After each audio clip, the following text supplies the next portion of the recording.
महाराष्ट्रातील 29 महानगरपालिका निवडणुकांचे निकाल आता समोर आलेले आहेत। भाजप आणि महायुतीला सर्वाधिक यश मिळालेलं असलं तरी सुद्धा या निकालांमधलं सर्वात लक्षवेधी बाब म्हणजे असदुद्दीन ओवैसी यांच्या MIM पक्षाची जोरदार मुसंडी। 2017च्या तुलनेत 2026 मध्ये MIMचं चित्र पूर्णपणे बदललेलं दिसतंय। MIMचे कमबॅक महानगरपालिका निवडणुकीत कसं झालं पाहूयात त्याचा हा स्पेशल रिपोर्ट। नमस्कार, मी शिवानी खोरगडे आणि आपण बघत आहात नवराष्ट्र। महाराष्ट्र महापालिका निवडणूक 2026 मध्ये MIMनं आपलं अस्तित्व ठळकपणे सिद्ध केलं आहे।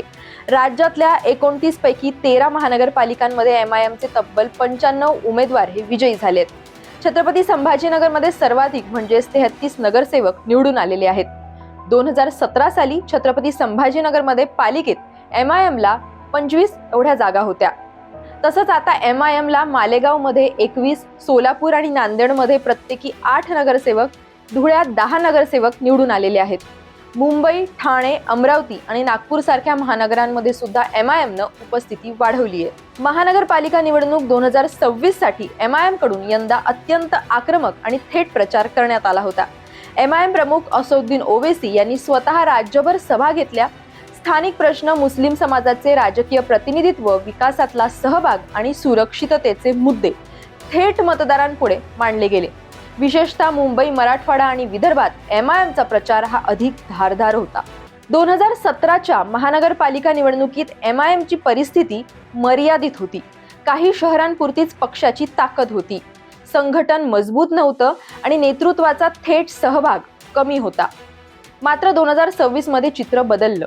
संघटन विस्तार, स्थानिक नेतृत्वाला संधी आणि ओवैसींचा थेट प्रचार यामुळे राज्यव्यापी ओळख ही MIMला मिळाली।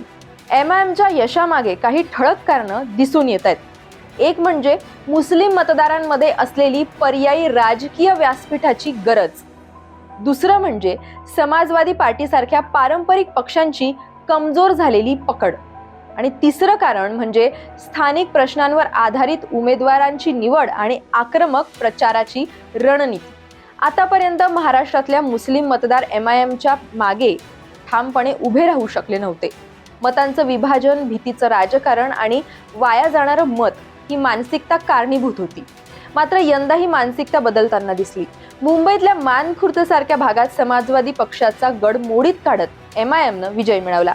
यामुळे मुस्लिम मतदारांमध्ये MIMला विश्वासार्ह पर्याय म्हणून स्वीकारलं जात असल्याचं स्पष्ट झालंय।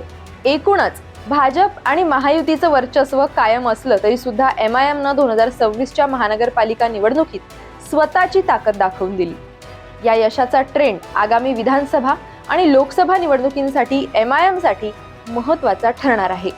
अशाच विश्लेषणात्मक बातम्यांसाठी नवराष्ट्राच्या YouTube, Facebook आणि Instagram चॅनेलला सबस्क्राईब करायला विसरू नका।